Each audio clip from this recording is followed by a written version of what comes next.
Meu nome é Cassidy Thornton, tenho 28 anos. 3 semanas atrás, meu pai se levantou na reunião da nossa família, pegou o microfone e disse algo sobre mim, diante de 68 parentes, que vou carregar comigo pelo resto da vida. Só temos uma filha da qual nos orgulhamos. Foi isso que ele disse. E ele estava olhando diretamente para minha irmã mais velha, Brianna, quando falou. Durante 22 anos, minha família me chamou de peso. O bebê prematuro que custava caro demais. A irmã quieta que ninguém defendia.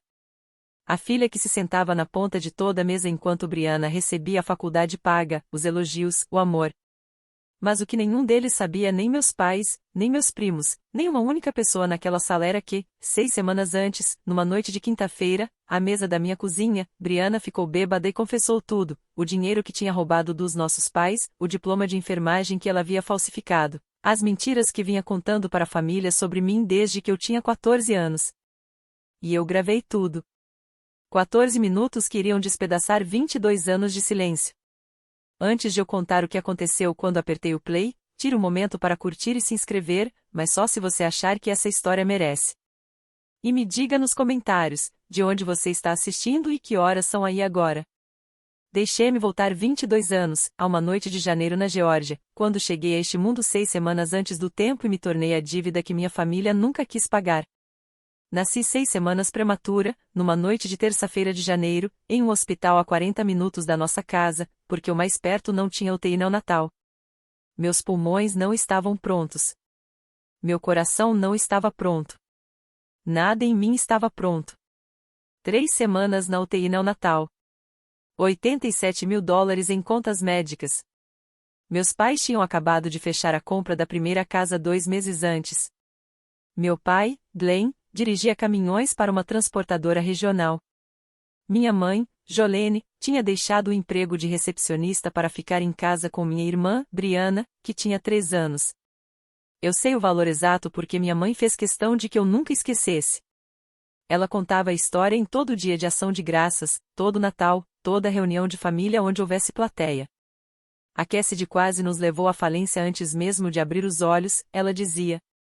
Depois ria, os parentes riam, e eu ficava ali segurando o garfo com tanta força que os nós dos dedos ficavam brancos. Quando finalmente voltei para a casa do hospital, pequena, frágil e enrolada em um cobertor amarelo, minha irmã, Brianna, olhou para mim no berço e fez à nossa mãe uma pergunta que se tornaria a piada favorita da família Thornton pelos 20 anos seguintes: a gente pode mandar ela de volta? Todo mundo riu. Meu pai, minhas tias, meus tios, até minha avó Edith, embora eu fosse descobrir mais tarde que ela parou de rir muito antes de qualquer outra pessoa. Aquela pergunta, a gente pode mandar ela de volta, me acompanhou em cada aniversário, cada boletim escolar, cada jantar de feriado. Brianna dizia isso quando eu derramava suco. Meu pai dizia quando eu passava mal de enjoo nas viagens de carro. Minha mãe sussurrava isso para a irmã dela, Ruth, ao telefone, quando achava que eu não podia ouvir. Mas eu sempre ouvia. Crescendo, aprendi cedo as regras da nossa família. Regra número 1: Brianna vem em primeiro lugar. Regra número 2: se algo der errado, provavelmente a culpa é da Cassidy.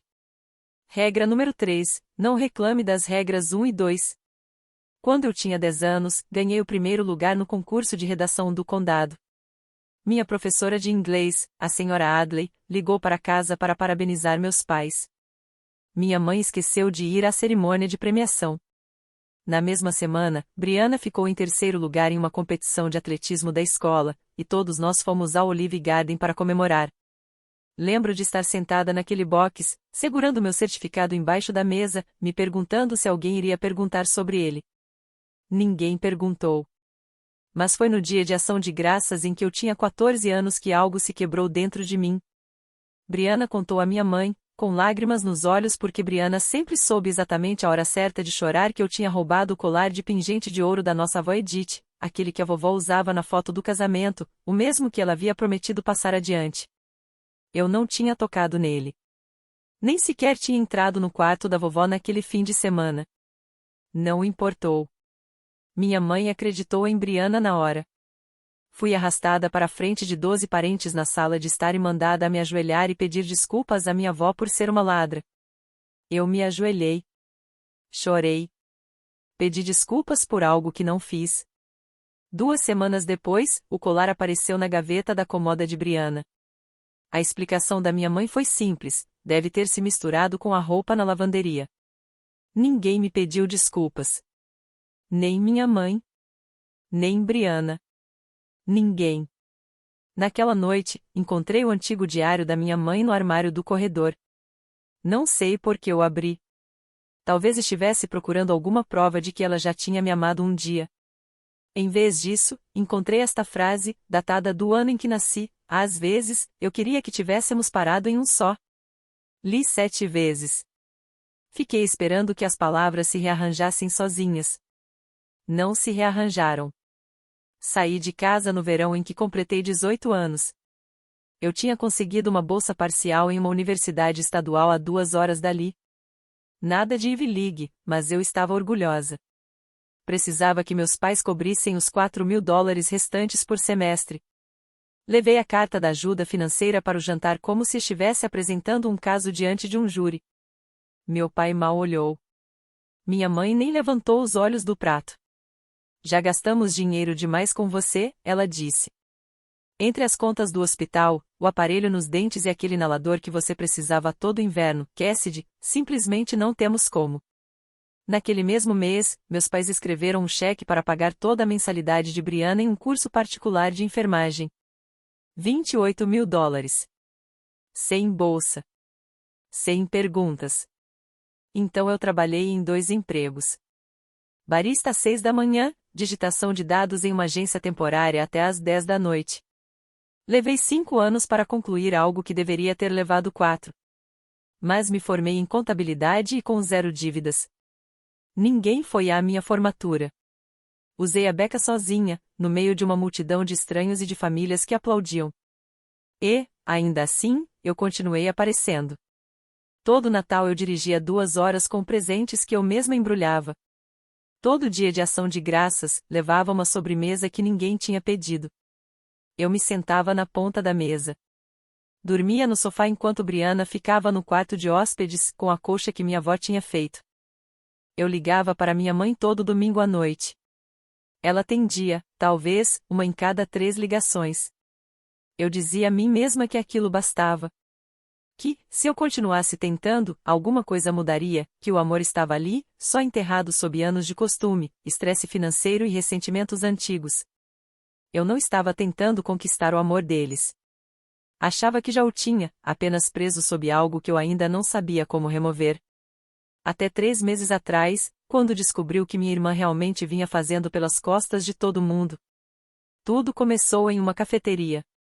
Eu estava pegando um latte antes do trabalho, numa terça-feira, quando vi uma mulher acenando para mim de uma mesa no canto.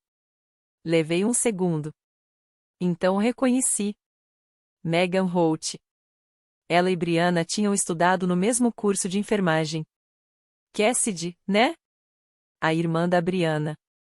Ela puxou a cadeira à minha frente. Como a Bri está? Não a vejo desde o primeiro semestre. Quase a corrigi. Brianna dizia à família que era enfermeira registrada havia 8 anos. Falava de pacientes que tinha salvado, de plantões noturnos que a exauriam, da vocação que tinha encontrado. Primeiro semestre, repeti. O rosto de Megan mudou. Ela parou de aparecer depois de outubro. Achei que tivesse se transferido, disse, inclinando a cabeça. Espera, sua família não sabe que ela desistiu? Coloquei meu café na mesa com muito cuidado. Eu só achei que todo mundo soubesse, Megan disse, em voz baixa.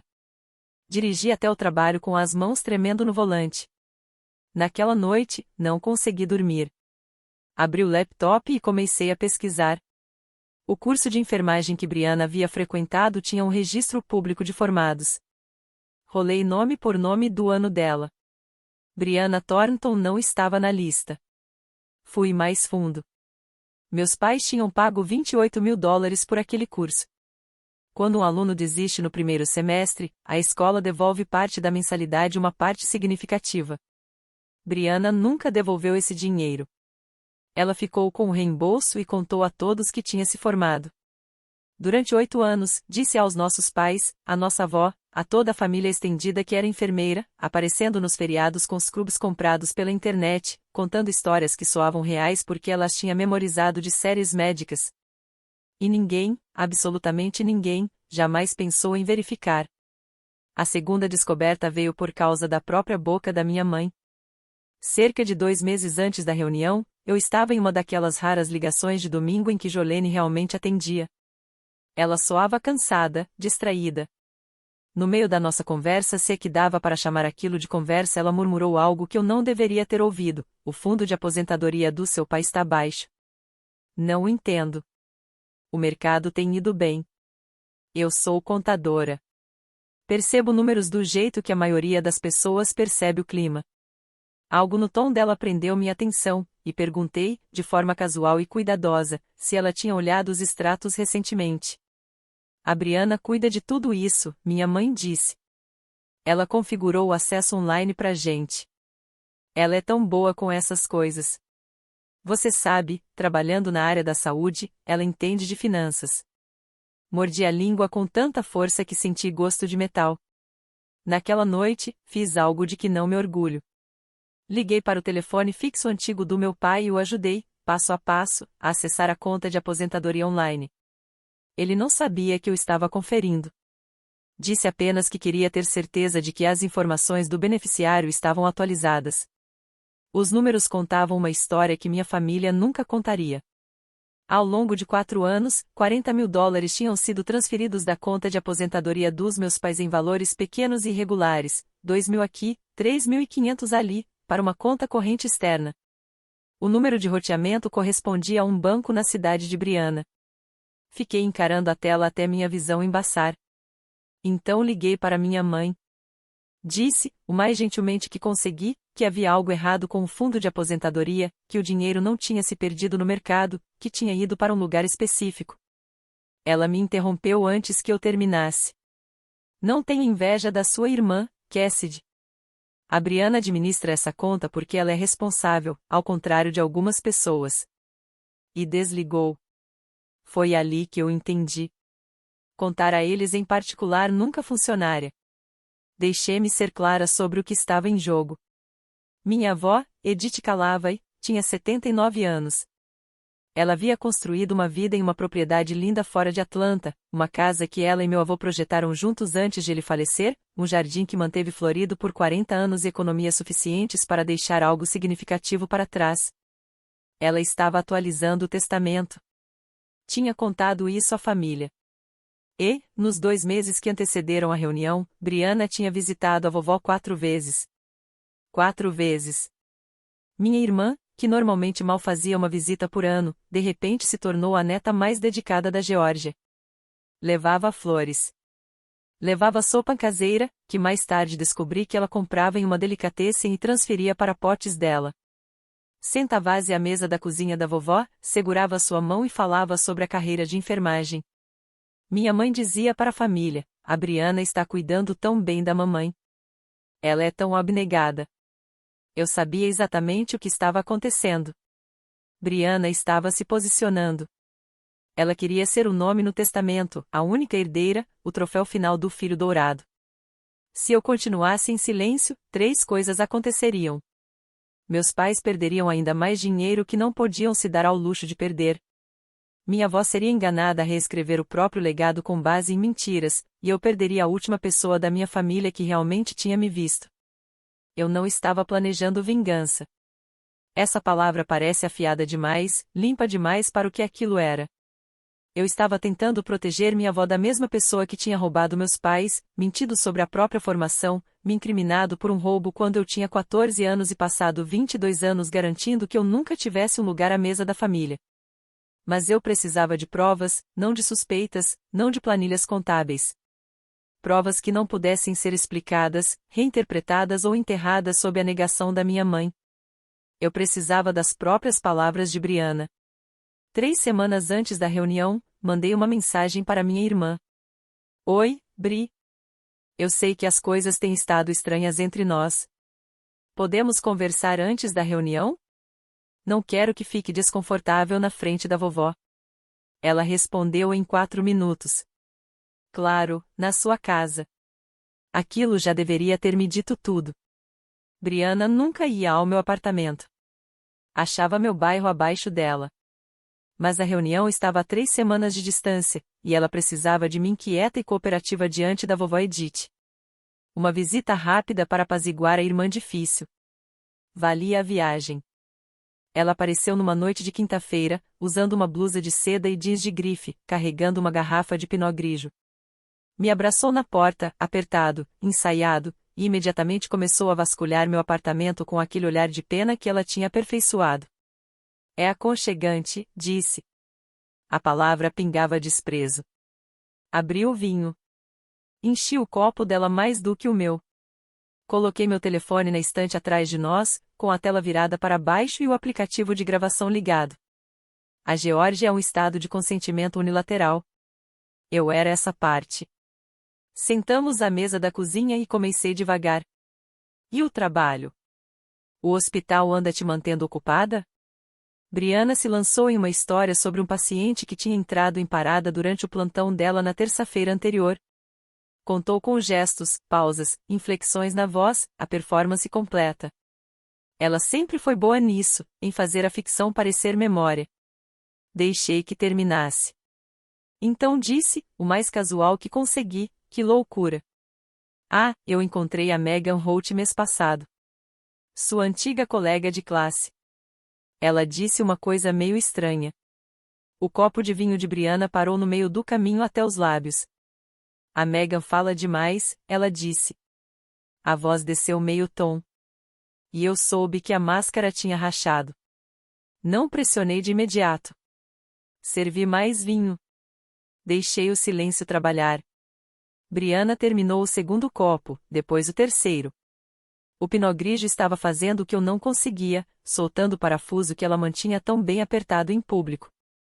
Bri, eu disse em voz baixa. Não estou te julgando.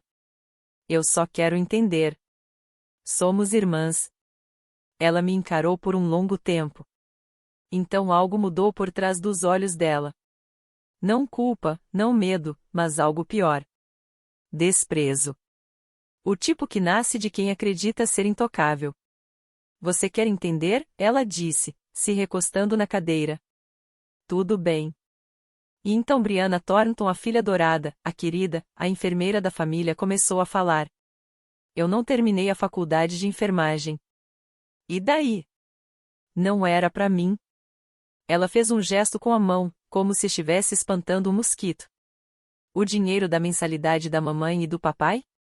Eles me deviam isso, por todos os anos em que eu tive que ser a perfeita enquanto você drenava eles até o fim. Meu peito se apertou. Eu não disse nada.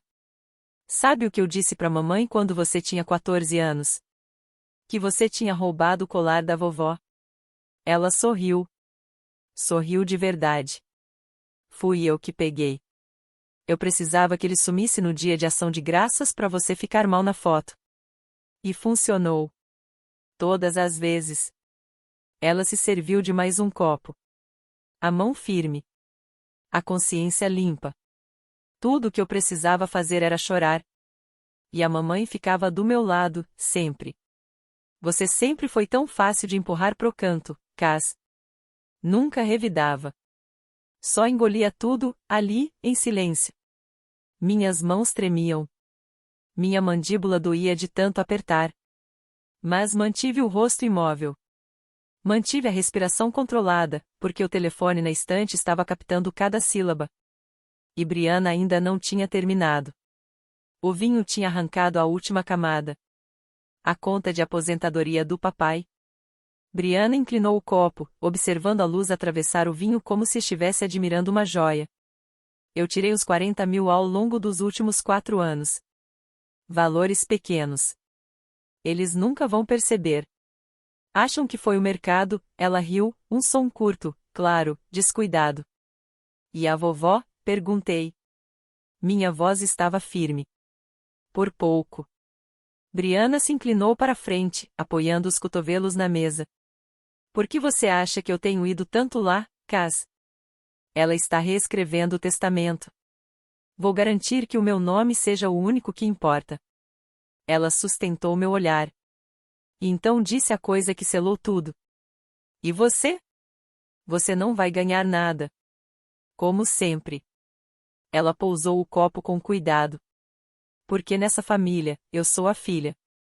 Você é a conta. Você é a conta, não o peso. A conta. Como se eu fosse uma dívida que eles nunca quiseram pagar. 15 minutos depois, Brianna bocejou e adormeceu no meu sofá, ainda de sapatos. Eu puxei um cobertor sobre ela porque, mesmo assim, mesmo depois de tudo aquilo, ela ainda era minha irmã, e eu não sabia o que mais fazer com isso. Depois fui para a cozinha. Sentei no escuro. Peguei o telefone e encerrei a gravação. 14 minutos e 22 segundos. Eu não chorei. Quis chorar, mas algo tinha se deslocado dentro de mim. Algo tectônico, irreversível, e chorar parecia um retrocesso. Reproduzi a gravação uma vez, do começo ao fim, só para ter certeza de que estava clara. A voz de Brianna saiu pelo alto-falante, afiada, segura. Você sempre foi tão fácil de empurrar pro canto. 14 minutos. Foi tudo o que precisou para que 22 anos de mentiras desabassem em um arquivo no meu telefone. A questão já não era se, mas quando e onde. Agora, vou pausar aqui por um segundo, porque preciso te perguntar uma coisa. Se você fosse eu, sentada sozinha naquela cozinha escura com 14 minutos de verdade no celular, você tocaria isso em particular para seus pais ou esperaria o único momento em que a verdade não poderia ser varrida para debaixo do tapete? Comenta com 1, contar para os pais, ou 2, esperar pela reunião. E, se você está envolvido nessa história, aperta o botão de se inscrever, porque o que vem a seguir é a parte que eu ainda não consigo acreditar que aconteceu. Agora, de volta à história. 2 semanas antes da reunião, fiz uma ligação que mudou tudo. Minha tia Ruth atendeu no segundo toque.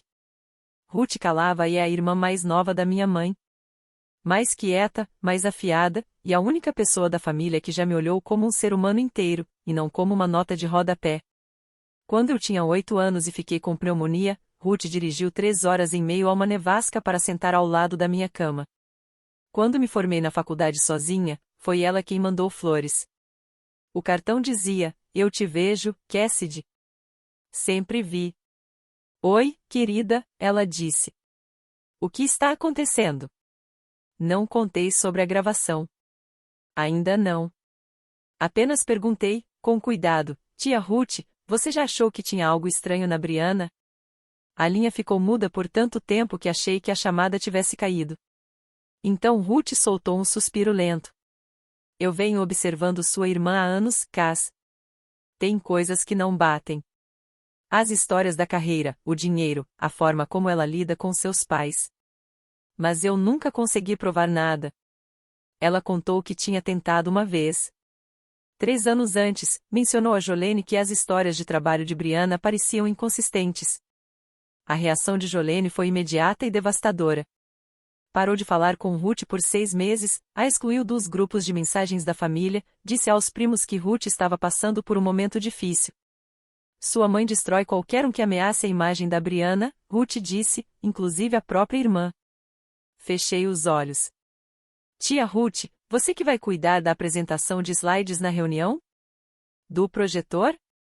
Eu vou cuidar da parte técnica da montagem das fotos da família. Por quê?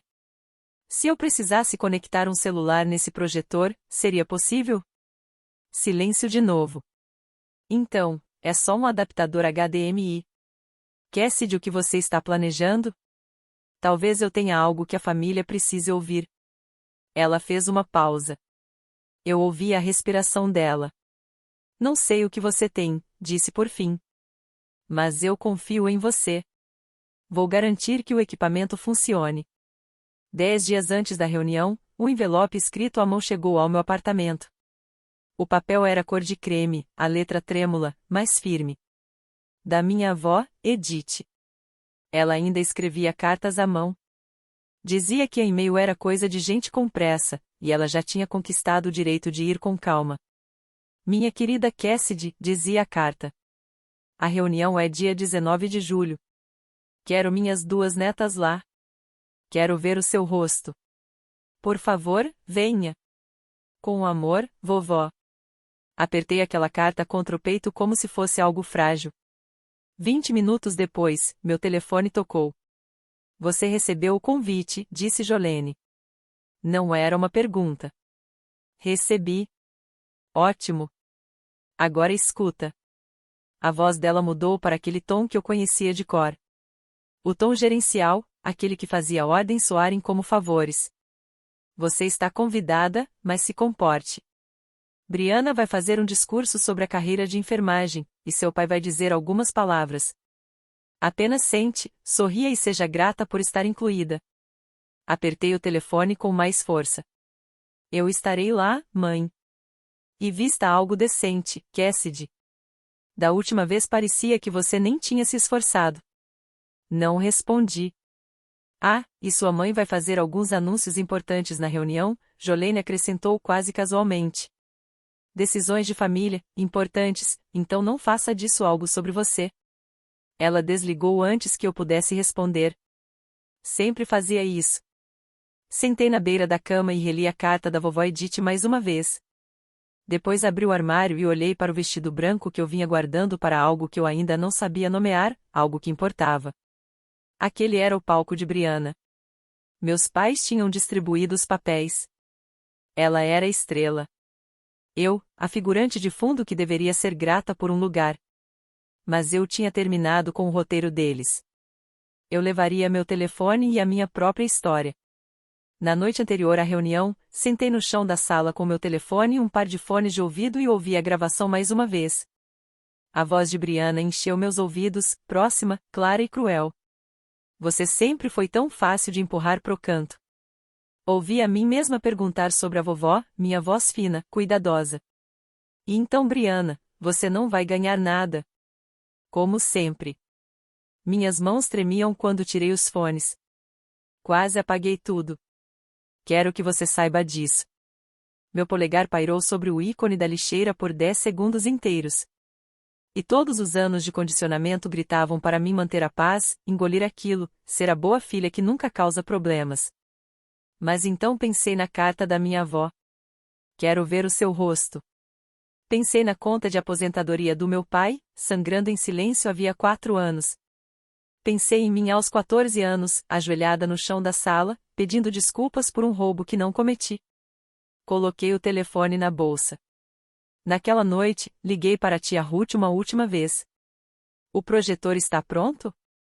Adaptador HDMI, caixas de som externas, tudo pronto para a apresentação, ela disse. Cassidy, seja o que você esteja fazendo, tem certeza? Tenho. Uma longa pausa. Então vou garantir que funcione. Você só precisa conectar. Depois que desligamos, escrevi uma carta para minha avó. Curta, honesta. Fechei no envelope e coloquei na bolsa, ao lado do telefone.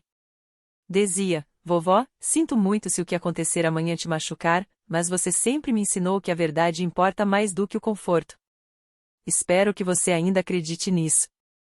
Não dormi naquela noite, mas, pela primeira vez em anos, não tive medo do que amanhã traria. Eu estava pronta. A propriedade dos Calavai ficava em 3 acres de verde ondulado da Geórgia, a cerca de 20 minutos de Atlanta, cercada por antigas magnólias e uma cerca branca que meu avô pintava toda primavera até o ano em que morreu. A vovó Edith sediava a reunião de família ali a cada 5 anos. Aquela era a maior de todas. 68 pessoas, 4 gerações de Calavai e Thornton. Longas mesas de banquete cobertas com toalhas brancas se estendiam pelo gramado dos fundos. Cordões de luzes pendiam entre as magnólias, à espera do anoitecer. Uma tela de projeção estava montada perto da mesa principal, já pronta para o slideshow de fotos da família, trabalho da tia Ruth. Cheguei cedo, vestido branco, cabelo solto, o telefone dentro da clutch, o coração na garganta. A tia Ruth ajustava os cabos das caixas de som perto do projetor. Quando me viu, apenas assentiu, calma, firme. Inclinou levemente a cabeça em direção ao adaptador HDMI apoiado na borda da mesa técnica. Eu entendi. Os convidados foram chegando ao longo da hora seguinte. Primos que eu não via havia anos. Tias-avós que beliscavam minhas bochechas. O tio Frank com sua risada estrondosa. Crianças correndo entre as cadeiras do jardim. Então Brianna chegou. Vestido vermelho, salto caro, maquiagem impecável. Ela flutuava pela multidão como uma celebridade em estreia de filme. Beijava rostos, apertava mãos, encenava calor humano de um jeito tão convincente que quase me enganou também. Foi direto até a vovó Edith e a envolveu em um abraço que durou exatamente o tempo suficiente para 3 pessoas tirarem fotos. Meus pais flanqueavam Brianna como seguranças. Glenn, de calça caque bem passada. Jolene, num vestido floral, a mão pousada no ombro de Brianna, sorrindo, o trio perfeito. Eu fiquei mais ao fundo, perto dos arbustos de hortênsia, segurando um copo de chá doce que não bebi.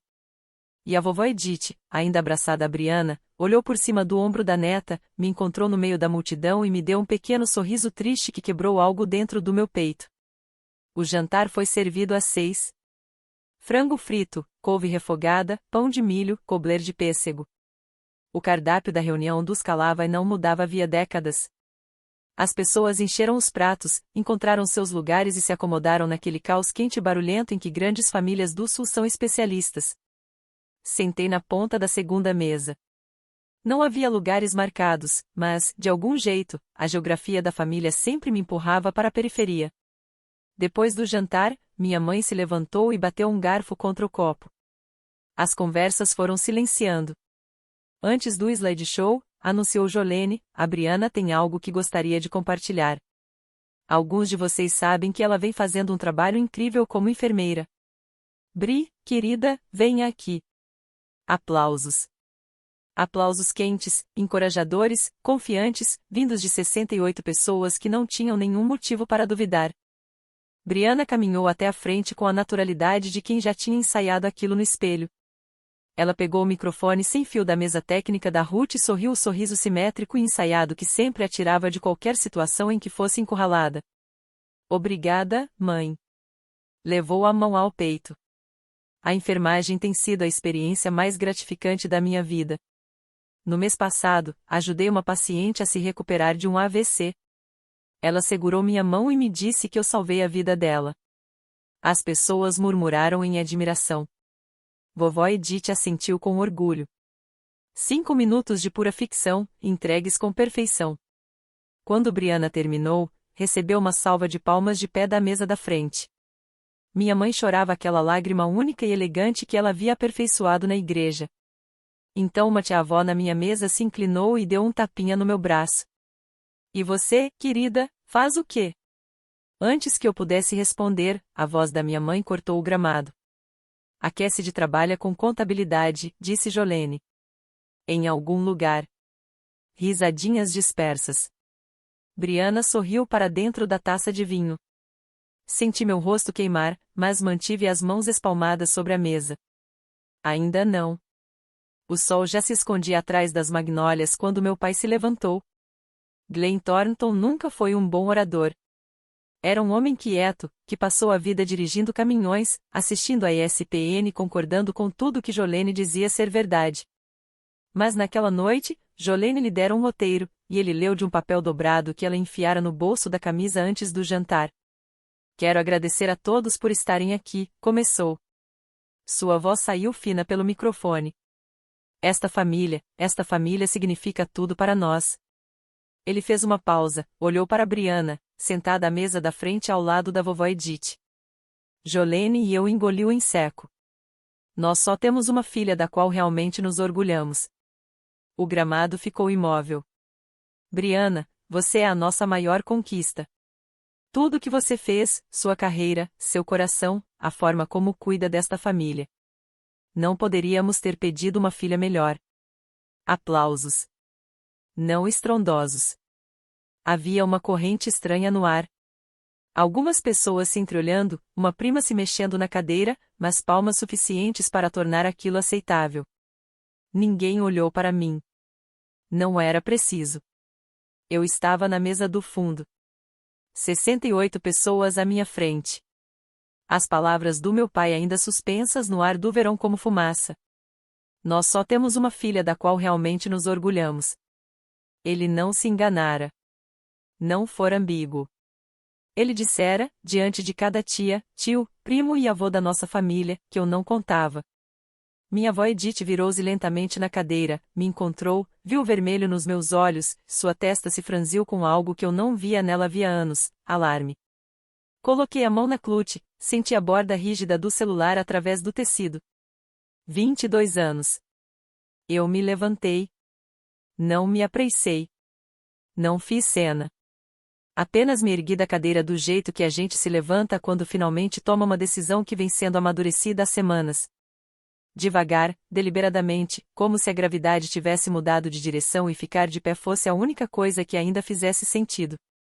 Algumas cabeças se viraram. Alguns primos cochicharam. Minha mãe foi a primeira a perceber. Cassidy. A voz de Jolene saiu baixa e cortante. Centese. O que você pensa que está fazendo? Eu não respondi. Caminhei entre as duas mesas de banquete. 68 rostos me acompanharam, como se eu estivesse atravessando um palco. As luzes de corda já estavam acesas. O ar cheirava a cobler de pêssego e grama recém-cortada. Meu coração batia tão alto que eu sentia o pulso nas pontas dos dedos. Brianna me observava da mesa da frente. A taça de vinho congelada a meio caminho da boca. Primeiro confusão, depois suspeita, e então algo que eu nunca tinha visto no rosto da minha irmã. Um lampejo de medo. Cheguei à mesa técnica. Tia Ruth estava ao lado do projetor, os braços relaxados junto ao corpo. Ela não fez perguntas. Não precisava. Pegou o adaptador HDMI e o estendeu para mim. Tirei o celular da clutch e conectei. A tela do projetor se acendeu atrás de mim, um brilho branco substituindo o slideshow congelado da família. Meu pai deu um passo à frente. Cassidy, este não é o momento. Na verdade, pai. Eu o encarei com firmeza. Este é exatamente o momento. Abri o arquivo de áudio. 14 minutos e 22 segundos. O tempo apareceu na tela, visível para todos. Meu polegar apertou o play. E então a voz de Brianna, alta, clara, inconfundível, ecoou pelos alto-falantes externos e se espalhou pelo gramado onde 68 membros da nossa família estavam sentados na noite fresca da Geórgia. Eu não terminei a faculdade de enfermagem. Grande coisa. O rosto real de Brianna empalideceu enquanto a voz gravada preenchia o ar. A primeira coisa que percebi foi o silêncio, não o silêncio educado que cai sobre um ambiente durante um discurso. Era algo mais pesado. O silêncio de 68 pessoas percebendo, ao mesmo tempo, que algo inesperado estava prestes a mudar tudo o que elas achavam que sabiam. A voz gravada de Brianna saiu dos alto-falantes como uma confissão reproduzida num tribunal. Eu não terminei a faculdade de enfermagem. Grande coisa. Aquilo não era para mim. O dinheiro da mensalidade dos meus pais? Eles me deviam isso, por todos os anos em que eu tive que ser a perfeita. Alguém na segunda mesa pousou o copo. O pequeno tilintar do cristal na madeira soou como um tiro no meio do silêncio. Minha mãe se lançou para fora da cadeira. Avançou em direção ao projetor com as duas mãos erguidas, os olhos fora de si. Desliga isso, Cassidy. Desliga agora. Ela estava a 3 passos quando a voz da minha avó cortou o ar como uma lâmina. Jolene. Minha mãe congelou. Vovó Edith não levantou a voz. Não precisava. 79 anos de autoridade silenciosa fizeram o trabalho. Ela segurou o braço da cadeira e fitou a filha com uma expressão que eu nunca tinha visto em seu rosto. Não exatamente raiva, mas uma devastação que vinha antes dela. Centese. A voz de Edith tremeu, mas cada palavra era de ferro. Eu quero ouvir cada palavra. Minha mãe se sentou como uma criança pega em flagrante em cima da mesa. Brianna já estava de pé, as mãos tremendo, o vestido vermelho de repente brilhante demais contra o rosto acinzentado. Isso está fora de contexto. Ela armou para mim? Ela. Mas a gravação não se importava com contexto. A gravação simplesmente continuou. A própria voz de Brianna, alegre, descuidada, 3 taças de vinho depois, enchia o ar do verão com verdades que ela nunca pretendeu contar. No minuto 4, a gravação chegou ao dinheiro. A conta de aposentadoria do meu pai. Na reprodução, a voz de Briana soava quase eufórica. Peguei os 40 mil ao longo dos últimos 4 anos. Quantias pequenas. Eles nunca vão perceber. Vão achar que foi o mercado que caiu. Gravado. Briana riu. A Briana de verdade não riu.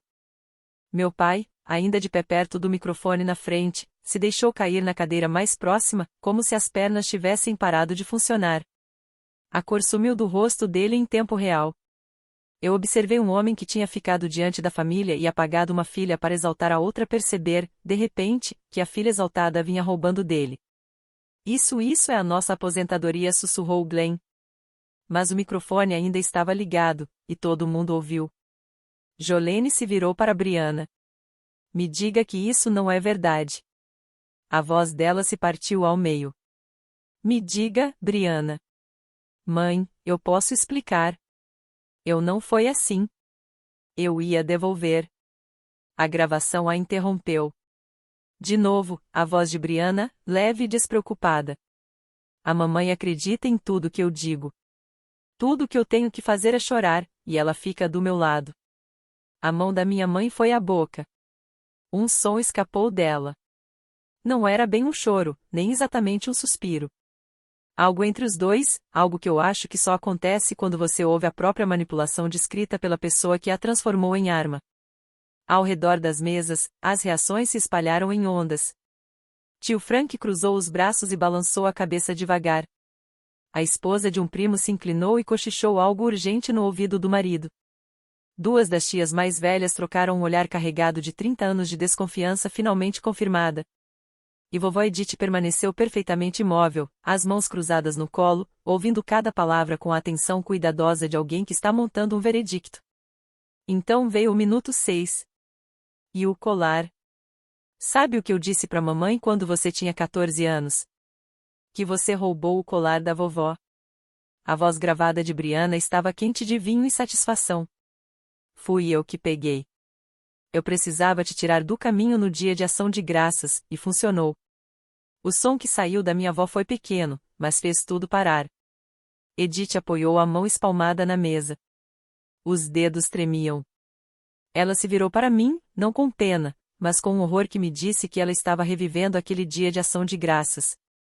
A menina de 14 anos de joelhos, pedindo desculpas por um crime que não tinha cometido. A neta que ela viu ser humilhada enquanto a verdadeira ladra permanecia ao lado, de olhos secos e sorrindo. Oh, querida Edith, sussurrou.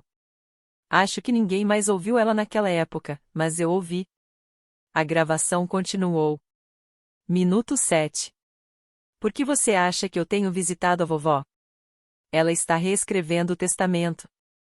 Eu vou garantir que o meu nome seja o único que importe. A mão de Edith apertou a mesa com tanta força que os nós dos dedos ficaram brancos como osso. E você, dizia a gravação. Briana se inclinava em direção ao microfone como se estivesse contando um segredo. Você não vai receber nada, como sempre, porque nesta família eu sou a filha. Você é a conta. Foi nesse momento que Briana correu. Ela empurrou a cadeira para trás com um rangido que rasgou o silêncio, pegou a bolsa, chutou um dos saltos e saiu meio correndo, meio tropeçando pelo gramado em direção ao portão do jardim, o vestido vermelho se enroscando nas luzes penduradas. Mas a propriedade tinha 3 acres. O portão ficava longe, e 68 pessoas acompanharam cada passo dela. O primo Marcos, 24 anos, corpo de Linebacker, braços cruzados, estava parado perto do caminho do jardim. Ele não a segurou. Não disse nada. Apenas ficou ali. E Briana parou. Atrás dela, vovó Edith se levantou da cadeira. Minha avó caminhou até a frente do encontro do jeito que as mulheres da geração dela caminham quando chegam ao limite do que vão tolerar, devagar, coluna ereta, com uma dignidade que torna o silêncio obrigatório. Alguém lhe entregou o microfone sem fio. Ela o segurou com as 2 mãos. Passei 79 anos construindo esta família, disse Edith. A voz tremia, mas alcançava todos. E hoje eu descobri que a pessoa em quem mais confiei nela mentiu para todos nós. Ela se virou para mim. Cassidy. Eu mal conseguia respirar. Eu te devo um pedido de desculpas. Os olhos dela brilharam. Eu vi te empurrarem para o canto por anos. Eu dizia a mim mesma que ia melhorar. Dizia a mim mesma que sua mãe acabaria mudando. Eu deveria ter falado antes. Deveria ter lutado mais por você. E sinto muito. Muito mesmo. Apertei os lábios. Eu não ia chorar na frente de 68 pessoas. Não ia. Edith voltou-se para a multidão. Vou me reunir com meu advogado na manhã de segunda-feira. Meu testamento, como está hoje, será reescrito. Ela fez uma pausa, deixando aquilo assentar. Quero que todos aqui saibam o motivo. O gramado estava tão silencioso que eu conseguia ouvir as cigarras nas magnólias. Não é por causa de dinheiro, continuou Edith. É porque confiança, uma vez quebrada, precisa ser reconquistada. Ela olhou para Jolene, imóvel na cadeira, o rímel escorrendo, para Glenn, encarando as próprias mãos. E alguns de vocês têm muito a reconquistar. Na borda do jardim, Brianna estava parada, congelada, com o sapato só no pé, a bolsa apertada contra o peito, lágrimas descendo pelo rosto. Eu permanecia ao lado do projetor, o telefone ainda conectado, a gravação já encerrada. Eu não tinha dito uma única palavra desde que apertei o play. Não precisava. A verdade já tinha dito tudo por mim. Quero parar aqui por um instante, porque essa parte ainda pesa em mim. Você acha que minha avó fez a coisa certa ou foi longe demais ao anunciar aquilo na frente de todo mundo? Escreva justiça nos comentários se você acha que ela estava certa. Escreva exagerou se acha que a conversa sobre o testamento deveria ter ficado em privado. Eu realmente quero saber o que você pensa. E, se você ainda não se inscreveu, a história não acabou. Ainda tem consequências que eu preciso contar. Vamos continuar. O encontro não terminou. Ele se partiu. Depois do anúncio da vovó Edith, a reunião se dividiu como uma célula em mitose. Ninguém foi embora. Aquilo era grande demais para simplesmente virar as costas, mas o gramado se reorganizou em pequenos grupos, cada um tentando processar uma parte diferente do que tinha acabado de acontecer. Os parentes mais velhos, tio Frank, tia Lois, as tias-avós que se lembravam do falecido marido de Edith se juntaram ao redor da minha avó como um anel de proteção. Frank colocou a mão no ombro de Edith e disse, baixo, mas audível, estamos com você, Edith. No que você precisar. Um grupo de primos mais jovens se aproximou de mim, sem acusação, sem comemoração, apenas presentes. Minha prima Daniele, com quem eu não falava havia 3 anos, tocou de leve meu cotovelo. Há quanto tempo você sabe? Ela perguntou. Não havia julgamento, só a tentativa de entender. E Brianna voltou. Ela atravessou o gramado com o rímel escorrido até a linha do maxilar, a voz naquele exato tom que usou a vida inteira para escapar das consequências. Essa gravação foi manipulada, dizia para quem quisesse ouvir. Ela armou para mim. Me deixou bêbada. Isso é armação. A maioria das pessoas desviava o olhar. Algumas balançavam a cabeça em negação. Então tia Ruth falou. Ela estava parada, em silêncio, ao lado da mesa do projetor o tempo todo, braços cruzados, observando. Agora deu um passo à frente. Brianna, disse Ruth, calma como um lago. Eu desconfio de você há 3 anos. Eu falei com sua mãe, e ela me cortou da família por causa disso. Ruth olhou ao redor do gramado. A gravação só confirmou o que eu já sabia. Jolene, que estava em silêncio até então, se virou contra mim. A voz dela saiu crua, quebrada. Como você pode fazer isso com a sua família, Cassidy? Eu encarei minha mãe.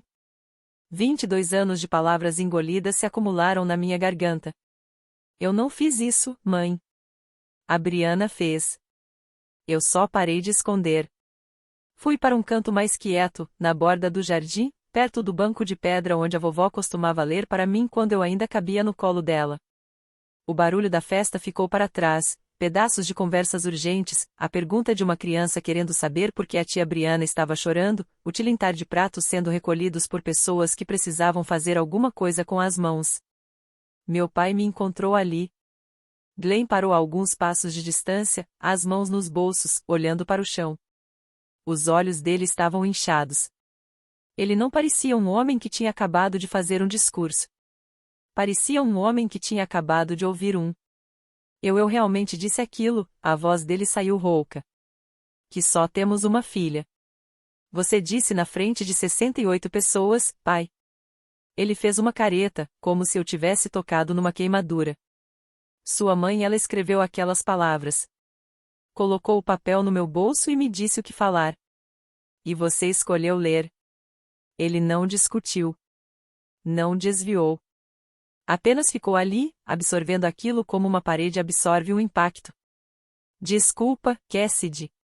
A voz dele quebrou ao dizer meu nome. Eu não sei como consertar isso. Eu olhei para ele por um longo tempo.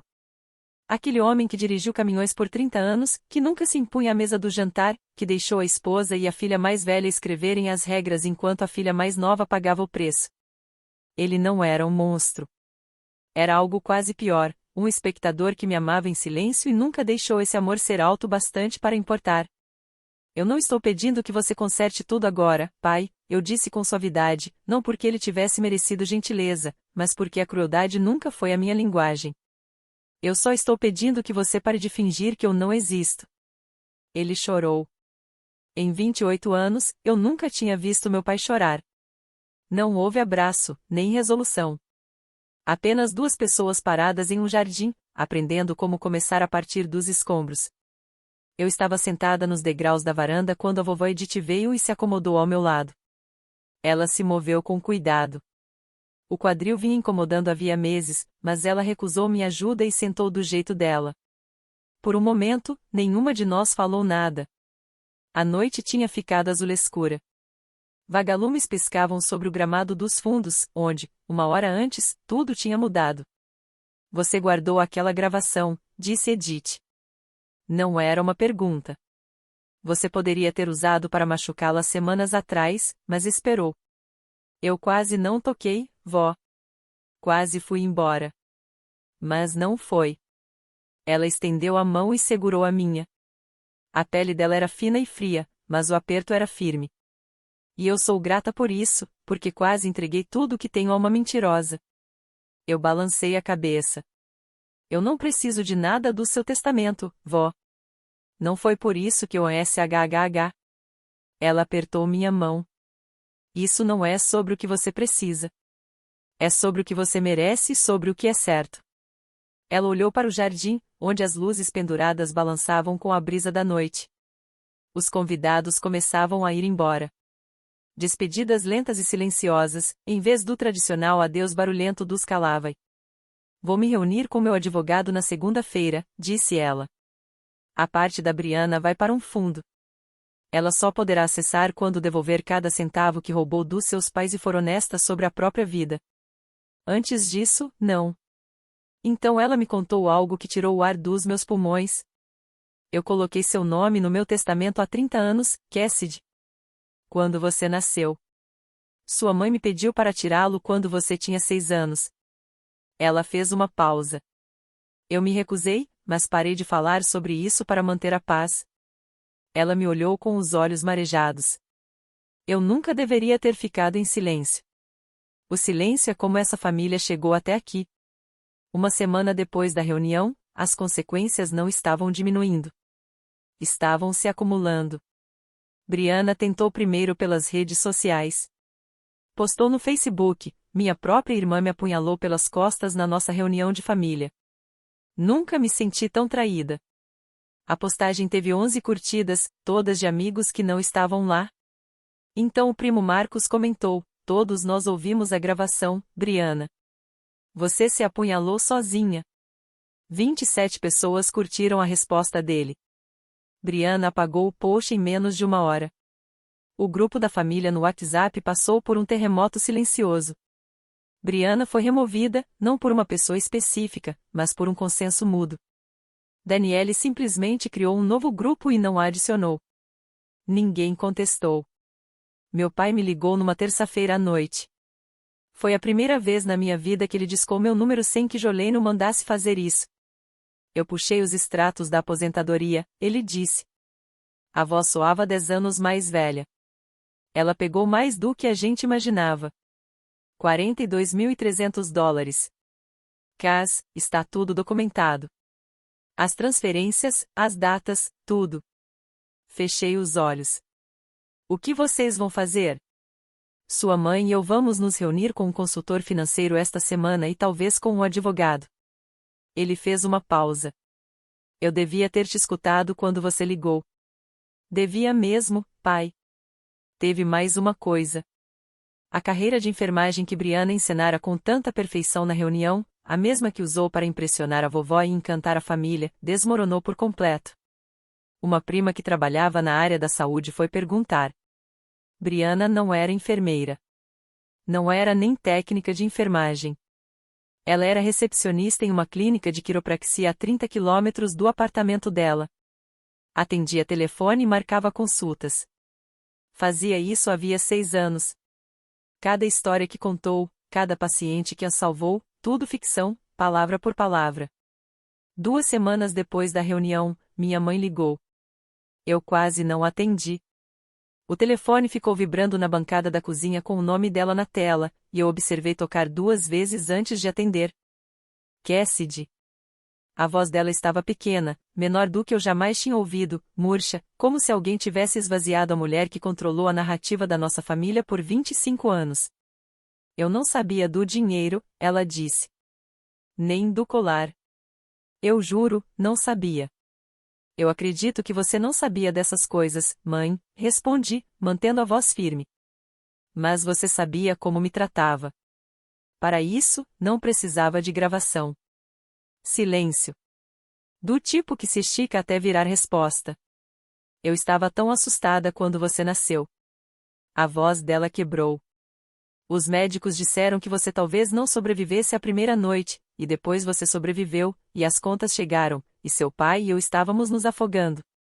Ela parou, recomeçou. Acho que eu te culpei por algo que não era sua culpa. E depois que comecei, não soube mais como parar. Apertei o telefone com força. Parte de minha garota de 14 anos ainda ajoelhada no chão daquela sala queria desligar. Outra parte, a que passou 22 anos ligando todo domingo, continuou ali. Você consegue me perdoar? Ela sussurrou. Ainda não estou pronta para isso, mãe, respondi, sem crueldade, sem aspereza, apenas com honestidade. Mas não estou fechando a porta. Do outro lado da linha, um suspiro longo e trêmulo. Se você quiser ter uma relação comigo, continuei, isso começa com honestidade. Nada de escolher lados. Nada de me apagar da família. Nada de deixar a Brianna escrever a história. Ela não discutiu. Não desviou. Apenas disse, tá bom. Não era uma resolução. Mas foi a primeira palavra honesta que ela me disse em 22 anos. 3 semanas se passaram desde a reunião. Isso nos traz ao agora, ao hoje em que estou contando esta história. A vovó Edith se reuniu com o advogado na segunda-feira seguinte à reunião, exatamente como prometeu. O Novo Testamento divide o patrimônio dela de forma justa entre filhos e netos, mas a parte da Brianna ficou presa em um fundo fiduciário com condições. Os termos são simples: Brianna precisa devolver cada dólar que tirou da aposentadoria dos meus pais e apresentar comprovação verificada de emprego e formação antes que o fundo seja liberado. Sem brechas, sem atalhos, apenas responsabilidade. Meu pai e o consultor financeiro dele passaram 4 anos de extratos a pente fino. O total não era 40 mil. Era $47.200. Brianna vinha desviando dinheiro até 2 meses antes da reunião. Glenn e Jolene estão consultando um advogado sobre as opções que têm. Ainda não entraram com nada. Acho que parte deles ainda está em choque. Brianna não falou com ninguém da família. O apartamento dela em Augusta está vazio. Um primo passou lá para conferir. O que corre pela boca pequena da família é que ela se mudou para Nashville para morar com o namorado. Não retornou uma única ligação. Quanto à tia Ruth, a vovó Edith a trouxe de volta ao círculo da família no dia seguinte à reunião. 3 anos de silêncio quebrados por uma única ligação. Ruth me contou depois que Edith disse, eu deveria ter te escutado. Deveria ter escutado vocês duas. Na semana passada, recebi um e-mail da minha avó. Sem linguagem formal, sem juridiquês, apenas uma linha: venha me visitar quando quiser, querida. O quarto de hóspedes é seu. Sempre foi. Li aquele e-mail 4 vezes e, ao contrário da anotação no diário da minha mãe de 22 anos atrás, aquela que dizia que ela gostaria de ter parado em um só filho, essas palavras não me fizeram desejar que fossem diferentes. Elas estavam exatamente certas. É uma quinta-feira à noite. Estou sentada no meu apartamento, na mesma cozinha onde a Briana bebeu 3 taças de Pinot Grigio e desmontou 22 anos das próprias mentiras. A mancha de vinho ainda está na mesa. Eu não limpei. Não sei bem por quê. As pessoas continuam me perguntando se eu me sinto culpada, se me arrependo de ter reproduzido a gravação, se gostaria de ter lidado com tudo de outra forma. Aqui vai a minha resposta honesta. Eu não toquei aquela gravação para destruir minha irmã. Eu toquei porque, por 22 anos, minha família contou uma história sobre mim que não era verdadeira. E eu era a única pessoa que podia mudar essa narrativa. Não com raiva, não com discursos, apenas com a verdade sendo ouvida em voz alta, num espaço onde não dava mais para ser abafada em sussurros. Eu queria que não tivesse chegado a esse ponto. Todos os dias. Mas eu sei o que teria acontecido se eu tivesse ficado em silêncio. Minha avó teria deixado seu legado para uma mentirosa. Meus pais teriam perdido ainda mais dinheiro que não podiam se dar ao luxo de perder. E eu teria passado o resto da vida sentada na ponta da mesa, esperando que alguém percebesse que eu estava ali. Eu cansei de esperar. Não de um jeito amargo, mas de um jeito livre. Eu ainda amo meus pais. Eu ainda amo minha irmã. Essa é a parte que as pessoas não entendem sobre estabelecer limites. Não é sobre parar de amar. É sobre parar a parte em que o amor é usado como coleira. Meu celular vibra. Uma mensagem do meu pai. Pensando em você hoje. 3 palavras. Nenhum pedido de desculpas. Nenhum grande gesto. Apenas o reconhecimento de que eu existo, de que também sou filha dele. Não é perfeito. Não é a família que eu imaginava quando tinha 10 anos, apertando contra o peito um certificado de concurso de redação num auditório vazio. Mas é real, e o real é suficiente por enquanto. No sábado passado, eu dirigi até a propriedade da vovó Edith. As mesas da reunião já tinham sido retiradas. O projetor estava guardado. As luzes de corda ainda pendiam entre as magnólias, mas estavam apagadas agora, apenas fios finos e escuros contra o céu da Geórgia. A vovó estava esperando na varanda, sentada na cadeira de balanço, um copo de chá gelado suando na mesinha ao lado. Ela acenou quando viu meu carro entrar na garagem. E havia algo naquele aceno, pequeno, ansioso, como o de uma criança avistando um amigo na escola, que fez meu peito doer do melhor jeito possível. Sentei ao lado dela. Não falamos sobre a Briana. Não falamos sobre a gravação, nem sobre o testamento, nem sobre o telefonema da minha mãe. Falamos do jardim dela. As hortênsias tinham florescido mais tarde naquele ano. Falamos do meu trabalho. Eu tinha recebido um pequeno aumento, e ela bateu palmas como se eu tivesse ganhado um Oscar. Falamos da minha gata, Penny, que tinha aprendido a abrir o armário da cozinha e roubar petiscos. A vovó riu disso. Uma risada de verdade, daquelas que enrugam o rosto inteiro e fazem a pessoa segurar no braço do outro para se firmar. Me conta sobre a sua vida, querida, ela disse por fim. A versão real, não há que sua mãe editou. E eu contei. Falei do meu apartamento, das minhas corridas matinais, do clube do livro que eu tinha entrado, da amiga que me ensinou a fazer pão de fermentação natural. Coisas pequenas, coisas verdadeiras. Você parece feliz, ela disse. Estou chegando lá, vovó. Ficamos sentadas naquela varanda até os vagalumes aparecerem. Sem drama, sem plateia, sem encenação, apenas uma voz e sua neta colocando em dia 22 anos de conversas que deveriam ter acontecido muito tempo atrás. Passei 22 anos sendo o peso da família. Mas descobri que a coisa mais pesada que eu já carreguei não foi a decepção deles. Foi o meu próprio silêncio. E, finalmente, eu consegui largá-lo. Antes de encerrar, aqui vão algumas coisas que toda essa experiência me ensinou. Primeiro, o silêncio não mantém a paz, ele só permite que a voz mais alta do ambiente escreva a história. Segundo, Proteger alguém da verdade não é amor, é controle usando uma roupa mais bonita.